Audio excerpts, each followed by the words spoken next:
Okay, so we worked a problem kind of like this last class period. It was a beam, again, of length L. It had a uniformly distributed load. So now this one's triangular distributed load. So it'll pose some challenges to us, but the process will be the same. So remember, the first question you should ask yourself in direct integration to try to find the displaced shape is, can I write a continuous equation for the load across the beam?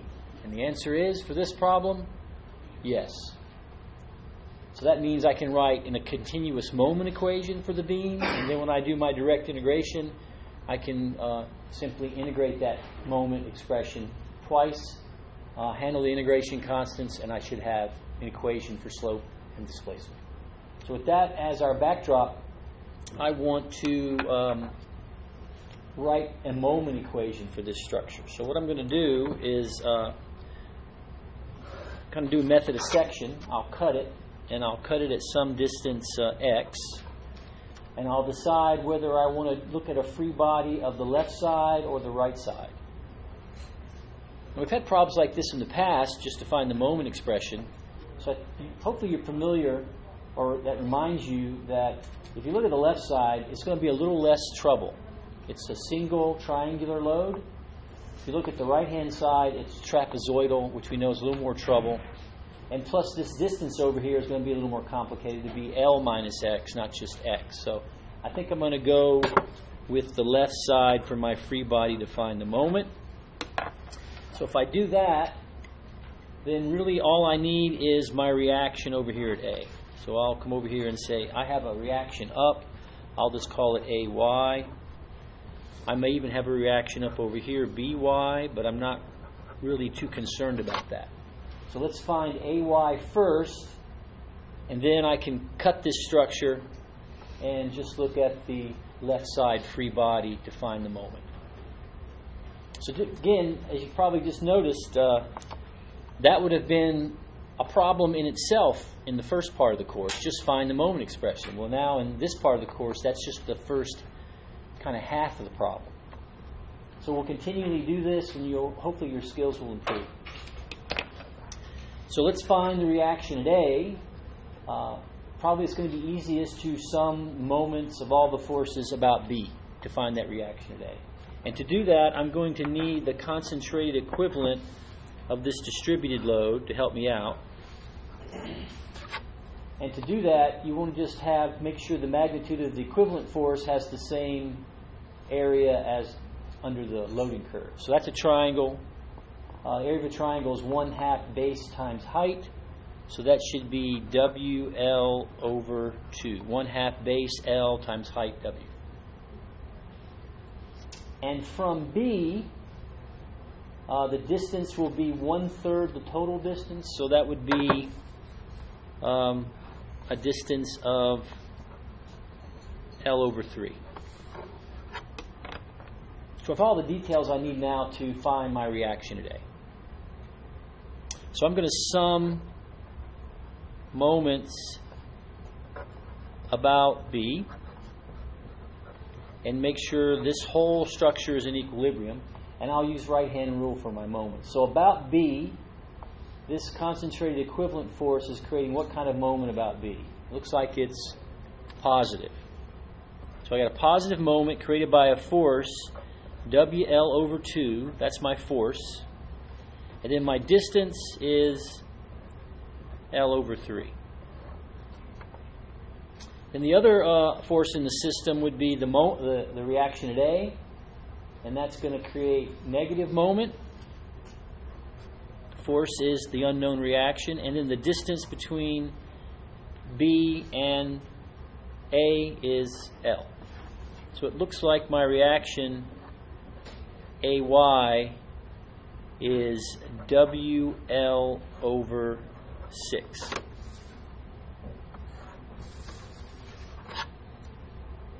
That makes sense. So now I can drop down and I'll draw a free body diagram of just this left-hand side. I know my reaction over here on the left is WL over 6. Now I know I have a positive shear and a positive bending moment at my internal cut, but I'm not really interested in the shear. I'm only interested in the moment right now. But I'll go ahead and put it on there. And then also I have the triangular part of this, which means I'm going to need to know what that value here is as a function of x. Well, that's not so bad. If you go back to the original equation, can you write a equation for the load? I think you can. Remember, the general equation of a line is, say, y equal ax plus b, right? Well, in our case, y is w, the load. Starting at x equals 0, what's the value of the load? 0. So the y-intercept is 0.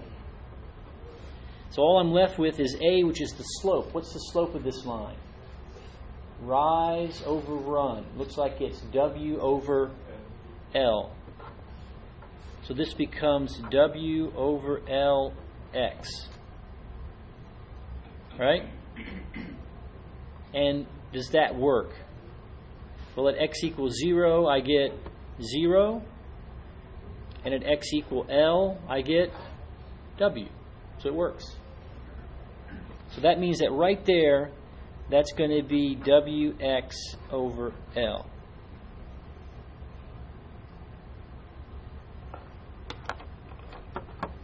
Now I need to find the concentrated equivalent force of that triangular load. I'll just call it F1, and we'll say it's a distance D1. And I'll come over here and we'll write what F1 is. So again, it's a triangle.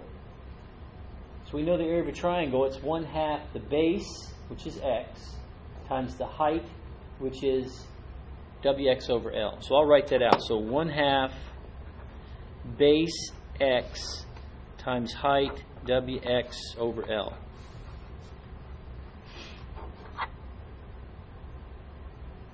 So that looks like what? Wx squared over 2L. And then the distance D1, which should be 1/3 of the distance. The distance is x, so that should be x over 3. So I have all the information I need on this free body, and now I can sum moments at the cut and find that moment function. So let's do that. So if I come back and I sum moments, again, I'll use right-hand rule for my sign convention, and I'm summing them at the cut section. So starting here at the moment, what kind of moment is this unknown moment in with my sign convention? It is positive. And about the cut, what does F1 create? Positive or negative motion? Looks like it's positive. So the force I found, it's Wx squared over 2L. And then the distance from the cut to the centroid is x over 3. Then my reaction force is creating what kind of moment about the cut? Looks like it's going clockwise, so that's going to be negative. And that will be WL over 6. That's the force. And then the distance is x. So I should be able to find my moment now as a function of x. And I'll just look at these pieces. Let's see what I've got. Looks like the first one is going to be negative Wx cubed over 6L. That's the first term. And then plus WLx over 6. We can check that, right? Do we know any place where the moment exists in this structure? What about at A? What's the moment at A? 0. So if I plug in x equals 0, so I take my moment expression and I plug in 0, I know it should be 0. Is it? Well, 0, that turns out 0. Yes, so that's right. That works. There's one other place I know the moment should be 0. Where's that? B. So I also know that the moment at x equal L should also be 0. And you plug in L here, you get WL cubed over 6L. And 1L cancels, so that's actually WL squared over 6 negative plus WL squared over, it's 0 too. So that works. So I feel pretty good now that I've got a correct moment expression for the structure. And again, if this were exam 1, you'd be happy because you're done. Well, you're almost done. You would go back and find the shear. But for this problem, we're just getting started. So I'll put a little break there. And now we're going to take this moment expression and try to find the slope and then the displacement. So you might recall that our slope is equal to the integral of the moment expression divided by EI. So I just need to take this expression and integrate it. I think what I'm going to do to make things a little cleaner for me is both terms have a W, both terms have a 6, and there's some stuff here with L, so I'm going to factor out, let's see what I should factor out. We'll take out a W, and I'm going to take out the 6, and there's the EI, and I'm also going to take out an L. And that will leave me with an integral that is just minus x cubed, and then this will be plus L squared x dx. I think that's right. So that makes it a little easier to deal with. This is just a simple polynomial. So if I go ahead and do that integration, I'm going to get W over 6EIL, and that integral will be minus x to the 4th over 4. And the second term will be L squared x squared over 2. And then we're going to generate our first integration constant. I'll call it C1. Now you could try to figure out what C1 would be if you knew something about the slope. And looking at this beam, you don't really know right now anything about the slope. You know it's non-zero at A and non-zero at B, and somewhere in here, and I'll kind of draw what I think the displaced shape looks like, just kind of qualitatively. Somewhere in here there is a zero slope where the moment is maximum, but I don't know where that is right now. So I can't really do anything. You might remember in our previous problem when we had a uniformly distributed load, we kind of sensed that we knew where the maximum moment was. It was right in the middle of the beam. So I could have found C1 then, but in this case, I cannot. That's not a big problem. Just leave it there.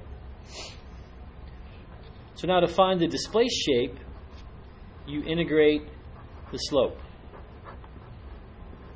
So let's just integrate this equation again. So my outside factor stays the same, my W over 6EIL. I'm going to integrate these guys again, so that's going to be x to the 5th over 20 plus L squared x cubed over 6 plus C1x, that's just the integral of C1. C1's a constant, so I integrate with respect to x, I just get C1x. And then for this integral, I'm going to generate a second constant, C2. Now don't get too worried, you have two constants, C1, C2, okay, but you have two conditions. You know two things about displacement. What do you know? What's the displacement at A? 0, and that's x equals 0. And you know the displacement at B. It is 0, and that's at x equal L. So let's apply those one by one. So first I'll do at x equals 0, I know the displacement is 0. So plug in x equals 0 in my equation. Well, this term goes to 0, this term goes to 0, This term goes 0. You're only left with C2. That's a pretty easy equation to solve. So we now know that C2 is 0. Easy enough. We also know that at x equal L, that's here at B, the displacement is 0. So now I got to plug in L everywhere. Let's see if we can do that. So I plug in L here, I get L to the 5th over 20, that's negative, plus L to the 5th over 6. I have to find a common denominator for 20 and 6. The only one I can think of quickly would be 60. So that would end up being here, this would be 3 L to the 5th over 60, negative, plus 10 L to the 5th over 60. So I got 10 minus 3 is 7. So this ends up being 7 L to the 5th over 60 times all that stuff over there. So let me write that. So it's W over 6EIL, and then the interior bit becomes 7L to the 5th over 60. That's just evaluating this term at x equal L. I think that's right. And then, of course, you got C1 times L. Well, all that has to be equal to 0, so solve for C1. Looks like C1 is going to be equal to, divide through by L, and you get all that. So it looks like it's going to be negative, let's see if I can write this correctly, it'd be 7WL to the 4th. 6 times that is 360. EI. And I took the L out here and already canceled it. Oh, that should be L cubed then. I'll have to leave the L in the bottom, but I can cancel that again, so this becomes negative 7WL cubed over 360 EI. It's a constant. So I would just plug that back into here and back into here, and now I have expressions for slope and displacement. You can see it's going to be a little messy, but it's just a polynomial. That you could easily evaluate that. So for me, if you were working this on the exam, that would be good enough. I don't think in an exam setting you would have time to then say, for example, where's the maximum displacement, right? But you could find that. So I want to add to this that remember that the derivative of our displacement equation, and that's just a derivative of the slope, right? If you can find where that's 0,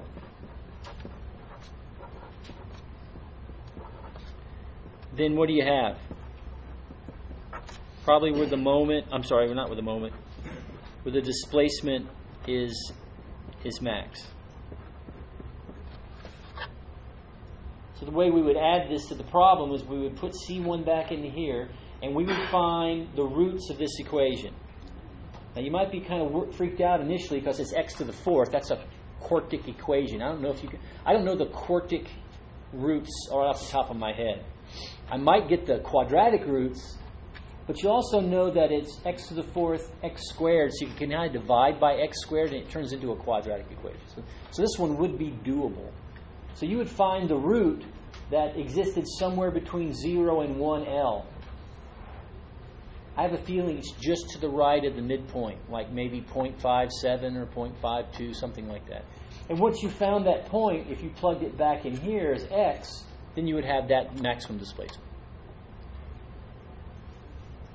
But I think for our work today and for what we're trying to accomplish in this section, that having the general form of the equations for slope and for displacement and then solving for the constant C1 and C2, that's good enough for me. Now, for homework, you might get asked to go that extra step, like where is the maximum displacement and what is that value? Especially for the mastering engineering problems, they may ask you to go all the way. Plus, it might be a little easier to deal with because you will be probably given a value for W, a value for L, and you have more numerical information. You might even be given a value for E and I. So all this symbolic stuff that we're doing just could be numerical values. I kind of like the symbolic stuff. It's a lot cleaner. So we've just solved the problem for any simple supported beam with any kind of load on it, or any kind of triangular load like that on it. Any questions about that?